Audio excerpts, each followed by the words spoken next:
perjalanan dakwah seorang nabi dan rasul pastinya tidak akan berjalan mudah. Selalu ada saja rintangannya. Bahkan ujian ini tak hanya berasal dari kaumnya yang mereka jelas-jelas kafir. Namun ada beberapa nabi diuji oleh Allah Subhanahu wa taala melalui orang-orang terdekatnya. Di sini kita akan mengisahkan tentang keluarga nabi yang tak mau ikut beriman kepada Allah Subhanahu wa taala. Pembahasan kali ini akan menjadi sangat panjang karena di video ini kita akan mengisahkan tentang dua kisah istri dari dua nabi sekaligus. Yang pertama adalah kisah istri dari Nabi Nuh alaihi salam dan yang kedua adalah cerita istri dari Nabi Lut alaihi salam. Kedua istri ini dikisahkan tak mau mengikuti risalah kenabian dari suaminya. Maka azab apa yang Allah Subhanahu wa taala turunkan kepada mereka? Untuk itu di video kali ini kita akan membahas tentang azab istri Nabi yang tidak mau beriman. Assalamualaikum warahmatullahi wabarakatuh, sobat beriman yang dimuliakan Allah. Mohon bantu channel ini supaya terus berkembang dengan cara like, komen, dan subscribe. Semoga kita selalu dalam keadaan sehat walafiat dan dimudahkan rezekinya. Amin, ya Rabbal Alamin. Yang pertama, kita akan menceritakan tentang kisah istri dari Nabi Nuh alaihi salam. Dari Ibnu Abbas radhiyallahu anhu berkata, Allah Subhanahu wa taala mengangkat Nuh sebagai nabi ketika usianya 40 tahun dan masa dakwahnya selama 950 tahun. Setelah banjir bandang yang membinasakan seluruh makhluk hidup, Nabi Nuh masih hidup selama 60 tahun. Artinya, Nabi Nuh memiliki usia 1050 tahun.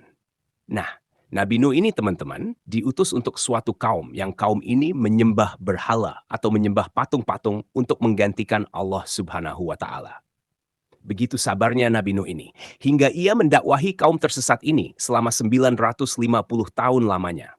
Namun dari selama itu ia berdakwah hanya segelintir orang saja yang mau beriman kepada Allah Subhanahu wa taala. Bahkan teman-teman, istri dari Nabi Nuh pun tak mau mengakui kalau suaminya ini adalah nabi utusan Allah Subhanahu wa taala. Teman-temanku seiman, di dalam suatu riwayat disebutkan bahwa istri Nabi Nuh bernama Walihah atau Wakilah. Nah, Walihah ini teman-teman, dia lebih mendengarkan apa yang diucapkan para pembesar kaumnya daripada apa yang dikatakan suaminya, yaitu Nabi Nuh alaihi salam. Berhari-hari, berbulan-bulan, dan bahkan bertahun-tahun didakwahi. Namun tetap saja Walihah tak mau ikut suaminya untuk bersama-sama menyembah Allah Subhanahu wa taala sebagai zat yang pantas disembah.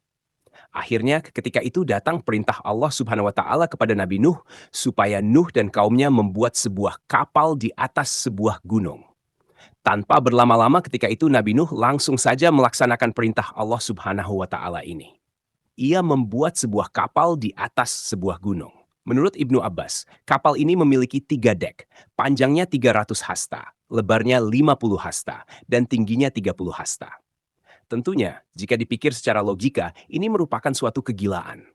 Kalau mau dipikir secara nalar manusia, pastilah orang-orang tak akan mau membantu Nuh membuat kapal ketika itu, karena ini sungguh permintaan yang aneh. Dan wajar saja ketika itu hanya segelintir orang saja yang mau ikut membuat kapal ini. Tapi teman-teman, ini tak bisa dilogikakan pakai akal manusia. Tentunya ini harus diterima dengan iman. Membuat kapal di tepi laut saja sudah sulit. Ini mau buat kapal di atas gunung, pastilah akan butuh waktu yang sangat lama. Bahkan diriwayatkan, dijelaskan bahwasanya pengerjaan kapal Nabi Nuh menghabiskan waktu selama 2 tahun. Bahkan ketika proses pembangunan kapal ini, para pembesar-pembesar kaum ini mengatakan bahwasanya Nuh telah gila. Sobat beriman yang dimuliakan Allah, setelah kapal ini selesai dibangun. Dan ketika itu Nabi Nuh diperintahkan Allah Subhanahu wa taala untuk mengajak kaumnya yang beriman masuk ke dalam kapal tersebut, disertai dengan hewan-hewan yang berpasang-pasangan. Lalu tiba-tiba siang hari itu, langit menjadi gelap tanpa sedikit pun cahaya matahari dapat menembus tebalnya awan hitam. Siang itu dirasa seperti malam hari yang gelap gulita tanpa cahaya. Tak lama dari itu, hujan turun dengan lebatnya. Air hujan ini turun begitu rapat, tak seperti biasanya. Nabi Nuh sempat memastikan rombongannya supaya benar-benar masuk ke dalam kapal. Di dalam kapal ia cek anggota keluarganya. Hanya ada 3 anaknya saja, Sam, Ham, dan Yafet. Nuh tidak melihat putra sulungnya, yaitu Kanaan, dan istrinya berada di dalam kapal ini. Sekali lagi Nabi Nuh mencoba mengajak istri dan putranya ini. Ia keluar kapal dan mencari-cari keberadaan istrinya. Ketika Nuh telah bertemu dengan istrinya, Nabi Nuh alaihissalam sempat mengajaknya untuk ikut dalam kapalnya. Tapi istrinya tetap saja menolak. Padahal sudah ada tanda-tanda bahwa akan terjadi banjir besar. Pilihan istrinya sudah bulat. Ia lebih memilih mengikuti para pembesar kaumnya yang sangat ia hormati melebihi hormatnya terhadap sang suami. Nabi Nuh pun menjadi sedih karena penolakan ini. Dengan berat hati Nabi Nuh melangkah meninggalkan istrinya. Sambil berjalan meninggalkan istrinya, Nabi Nuh sama sekali tak mau menengok ke belakang karena ia tahu bahwasanya azab Allah Subhanahu wa taala akan segera datang pada istrinya yang durhaka ini.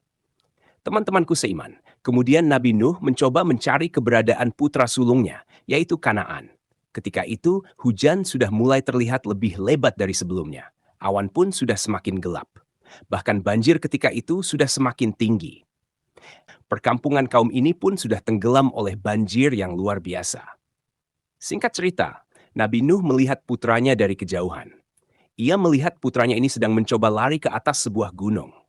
Kanaan berpikir azab itu tak akan menenggelamkannya jika ia lari ke puncak gunung. Nabi Nuh pun menjadi tambah sedih bahwasanya putranya tak percaya bahwa banjir ini akan menenggelamkan gunung itu juga. Lalu Nabi Nuh pun kembali ke kapal tanpa ia bisa membawa istri dan putranya itu. Tak butuh waktu lama, banjir ketika itu mulai menenggelamkan semua hal yang ditemuinya. Bahkan gunung yang dinaiki Kanaan pun mulai perlahan tenggelam. Akhirnya, anak dan istrinya yang durhaka ini mati ditelan azab Allah Subhanahu wa taala.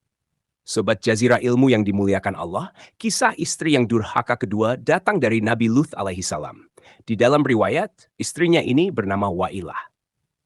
Sama seperti kisahnya Nabi Nuh alaihissalam tadi, Nabi Lut setiap hari selalu bersusah payah untuk mendakwahi istrinya ini, supaya ia mau beriman kepada Allah Subhanahu wa Ta'ala. Nabi Lut diutus kepada kaum Sodom. Kaum Sodom adalah kaum yang dibinasakan Allah Subhanahu wa Ta'ala karena perilaku seks yang menyimpang. Di kaum Sodom inilah untuk pertama kalinya peristiwa homoseksual terjadi di atas bumi ini. Laki-laki menyukai laki-laki dan wanita menyukai wanita. Allah Subhanahu wa Ta'ala memerintahkan kepada Luth untuk meluruskan orang-orang kaum Sodom ini, supaya mereka kembali ke jalan yang benar. Teman-temanku seiman, bertahun-tahun didakwahi, tapi mereka tak mau juga merubah kebiasaannya ini. Bahkan sedihnya lagi, istri dari Nabi Luth merupakan bagian dari kaum yang menyimpang ini. Ia durhaka kepada suaminya, tak mau mendengar kebaikan dari suaminya. Istrinya lebih memilih ikut bersama kaum yang dimurkai Allah Subhanahu wa Ta'ala ini. Setiap hari didakwahi, mereka tak mau juga menghilangkan kebiasaan buruk itu. Akhirnya Nabi Luth pun menyerahkan permasalahan ini kepada Allah Subhanahu wa Ta'ala. Teman-temanku seiman, pada suatu hari Allah Subhanahu wa Ta'ala mengutus malaikatnya untuk merubah wujudnya menjadi laki-laki yang sangat tampan. Nah, malaikat yang menjelma menjadi manusia ini, ketika sampai di negeri Sodom, ia langsung datang ke rumah Nabi Luth alaihi salam. Dan ketika sampai di rumah Nabi Luth melihat rupa dari tamunya ini begitu tampan. Kemudian Nabi Luth khawatir.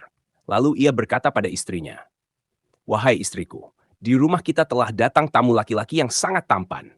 Tolong rahasiakan ini kepada siapapun." Nabi Luth khawatir jika ada yang mengetahuinya. Pasti laki-laki di kota Sodom akan beramai-ramai mendatangi rumahnya untuk melihat paras dari tamunya ini. Tapi teman-teman, bukannya menjaga amanah dari suaminya, istrinya ini malahan pergi keluar rumah. Ia mendatangi sekelompok laki-laki dan berkata, "Sekarang di rumahku sedang ada tamu seorang laki-laki yang begitu tampan dan mempesona. Jika kalian memberiku uang, aku akan mempersilahkan kepada kalian untuk melampiaskan nafsu kalian kepadanya." Mendengar ada seorang tamu yang tampan dan mempesona, maka sekelompok laki-laki ini penasaran, dan mereka semua secara beramai-ramai mendatangi rumah Nabi Luth alaihi salam. Setelah sampai di depan rumah Nabi Luth, mereka dapat di pintu rumah Nabi Luth tertutup dan terkunci dari dalam. Segeralah mereka mengetuk pintu itu dengan keras dan sambil berteriak supaya pintu itu segera dibuka. Bahkan orang-orang ini mengancam kalau pintu itu tak juga dibuka, mereka akan mendobraknya. Nabi Lut yang telah mengetahui bahwasanya orang-orang ini tengah mencari tamunya, maka ketika itu Nabi Lut menyembunyikan tamunya ini di dalam kamar. Istri Nabi Lut kegirangan karena mengetahui sebentar lagi ia akan mendapatkan imbalan berupa uang dari para laki-laki ini. Lain halnya dengan Nabi Lut, ia merasa kecewa kepada istrinya karena tak bisa menjaga amanahnya untuk merahasiakan kepada orang-orang sekarang kalau di rumahnya ada tamu yang sangat tampan. Lalu didengarnya dari dalam rumah, teriakan orang-orang di luar bertambah garang. Mereka semakin tak sabar untuk mendobrak pintu rumah Nabi Lut. Karena Nabi Lut tak kunjung membukakan pintu ini, kemudian untuk menenangkan orang-orang di luar rumahnya, Nabi Lut berkata kepada mereka dari balik pintu. Nabi Lut berkata, "Wahai kaumku, di dalam rumah ada putri-putriku. Mereka lebih suci bagimu. Maka bertakwalah kepada Allah Subhanahu wa Ta'ala, dan janganlah kalian mencemarkan namaku di hadapan tamuku. Tidak adakah di antara kalian yang dapat membedakan baik dan buruk?" Tapi bodohnya teman-teman, ketika itu salah seorang dari mereka malah berkata, "Sesungguhnya engkau telah tahu bahwasanya kami ini tidak mempunyai keinginan terhadap putri-putrimu. Dan sesungguhnya kamu tentu mengetahui apa yang sebenarnya kami inginkan." Rupanya mereka tetap tidak mau mendengar kebaikan yang diucapkan Nabi Lut. Mereka malah semakin ganas saja mengetuk-ngetuk pintu sambil berteriak dari luar. Di dalam rumah, Nabi Lut pun kebingungan. Ia tak tahu apa yang harus dilakukan setelah ini. Ia hanya berusaha untuk mendakwahi kaumnya. Di sisi lain, ia ingin melindungi tamunya ini dari kejahatan kaumnya. Ketika Nabi Lut terlihat kebingungan, maka tamunya ini berkata kepada Nabi Lut, "Sesungguhnya aku adalah utusan Allah Subhanahu wa Ta'ala, dan mereka sekali-kali tak dapat mengganggu engkau. Maka bukalah pintu itu dan tinggalkan aku bersama mereka." Mendengar perkataan tamunya ini, Nabi Lut jadi tahu ternyata tamunya adalah malaikat yang diutus Allah Subhanahu wa Ta'ala kepadanya. Hatinya menjadi tenang. Kemudian Nabi Lut membukakan pintu, dan dengan ganasnya orang-orang itu langsung meringsek masuk ke dalam rumah. Maka ketika itulah malaikat Jibril yang menyamar menjadi manusia ini mengembangkan kedua sayapnya dan memukul orang-orang ini. Akhirnya, akibat pukulan dari sayap malaikat Jibril, tanpa terkecuali semua mata mereka menjadi buta seketika. Mereka pun semua berteriak kesakitan, dan semuanya segera berhamburan lari meninggalkan rumah Nabi Lut sambil menumbur-numbur tembok karena tak bisa melihat. Kemudian malaikat Jibril memberitahu bahwasanya azab dari Allah Subhanahu wa Ta'ala akan datang di waktu subuh nanti. Lalu Jibril memerintahkan kepada Nabi Lut untuk segera pergi dengan membawa keluarga dan kaumnya yang beriman pada malam ini. Dan tibalah waktu malam hari, Nabi Lut dan kaumnya yang beriman cepat-cepat pergi meninggalkan kota Sodom.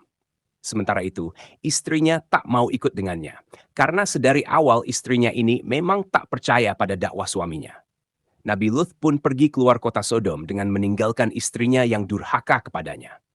Dan ketika waktu subuh tiba, Allah Subhanahu wa Ta'ala benar-benar turunkan azab kepada negeri Sodom, seperti apa yang terdapat dalam surat Hud ayat ke-82.